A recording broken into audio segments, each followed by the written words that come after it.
Hey everybody, Adam Savage, and I am at the Metropolitan Museum of Art in a brand new department for Tested. Lisa, tell me where we are. Well, Adam, welcome to Objects Conservation at the Met.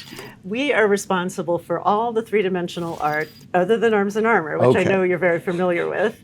And that covers the whole collection from the earliest antiquity to contemporary commissions that we install in various parts of the museum. So we have a lot of conservators with different specialties who are responsible for the physical care of the artworks. And we're very proud that from our very beginning, we've had a team of specialized mount makers, because mount making is not something that's separate to conservation. It's an integral part of the care of the collection. This is so exciting because as a lifelong museum goer, I have always had a secret fascination with the mounts because I can see how much craftspersonship and how much ingenuity goes into them.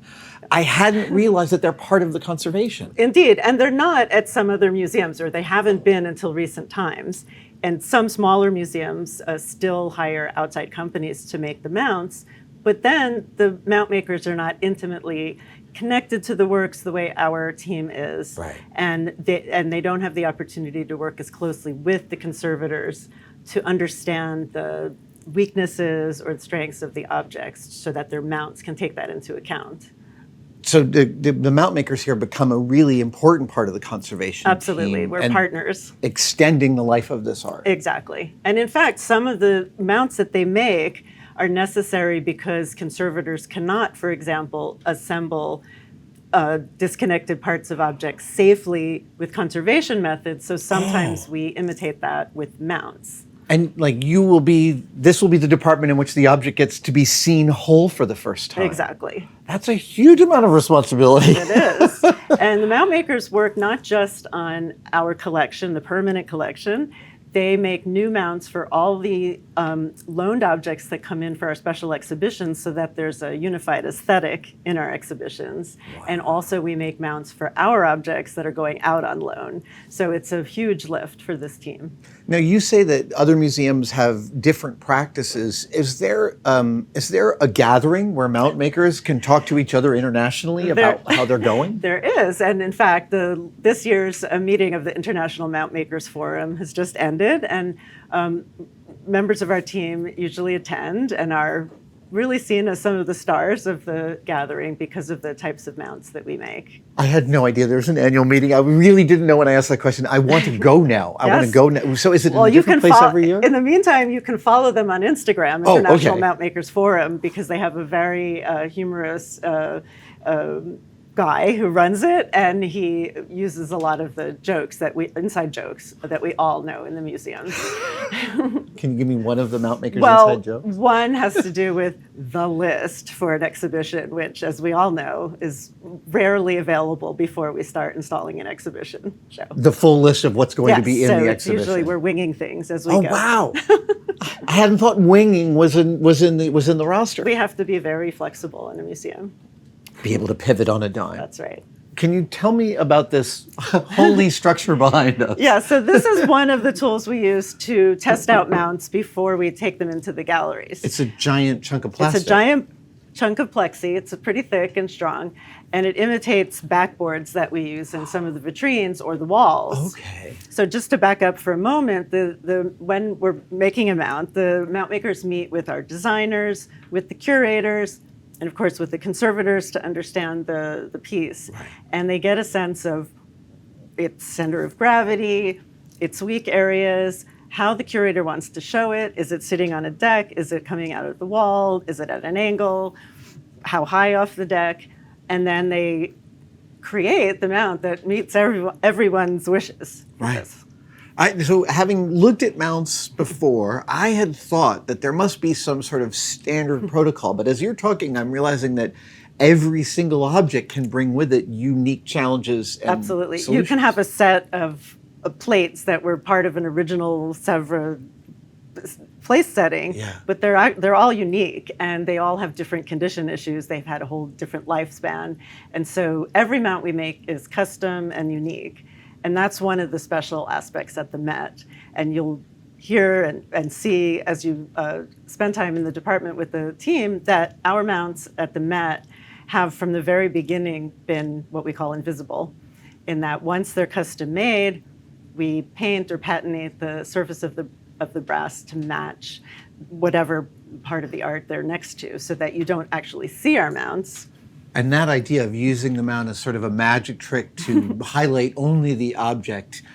Other museums have different points of view on mounts? There are different thoughts on this. Wow. We started doing this back in the 70s, I believe, with Tutankhamun exhibition, which was the first blockbuster. I came and saw it as a middle school student from Westchester County. Indeed, I came in and saw me it. too. And many mount makers who are now in other museums, like the National Gallery in Washington, trained here and learned to make these kind of mounts. And now there are very specialized mount makers in some of the major museums, like the Getty, which has its own issues being in an earthquake zone. They have to make special kinds of mounts for that, and they're quite skilled. But smaller museums and other museums that don't have so many exhibitions as we do, they still work with outside companies.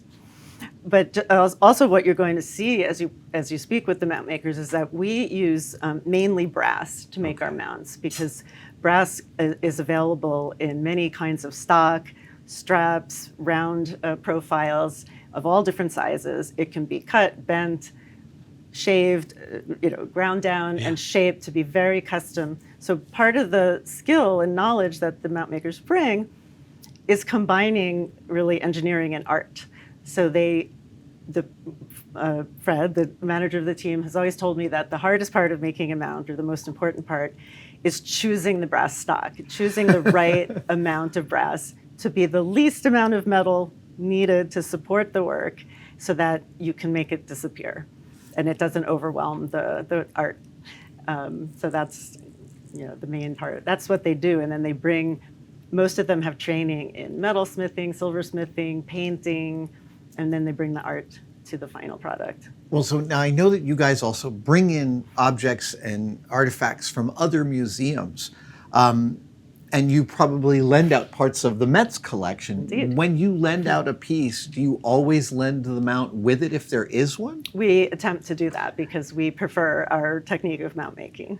Sure, but I would imagine. But has there been a case where your invisible mount went to a museum that had a different idea and they wanted to spray paint your mount?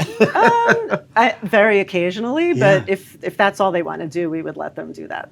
Amazing. Or we try to understand their design intent before we make the mount, and sometimes they send us the color that they want to use, the Pantone color exactly, and we can match that. Oh, fascinating.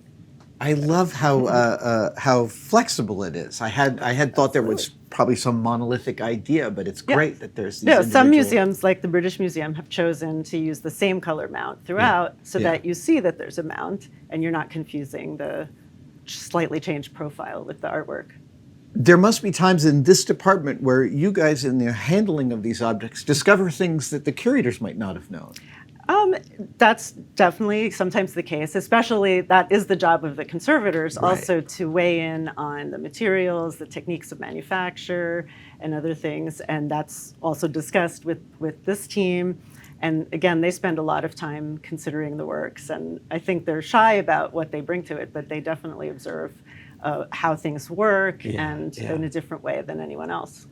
I don't want you to tell tales out of school, but is there an object that has come through here that if you never see it again, it'll be too soon? Just caused you so much headache? Well, I think you'd have to ask the team that. I'm sure they feel that way. One thing I wasn't thrilled about was our vessel orchestra exhibit, where works were displayed in the open with microphones to record the ambient sound created by the concavities.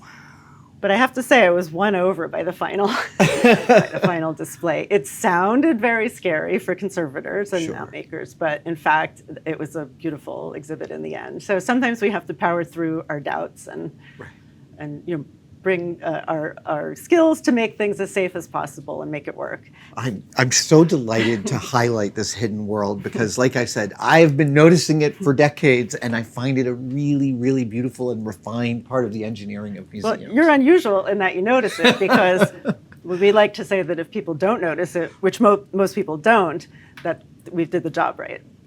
I'm always trying to peek behind the curtain. That's just in my nature. Lisa, thank you so much. Yes, nice speaking with you. Really amazing.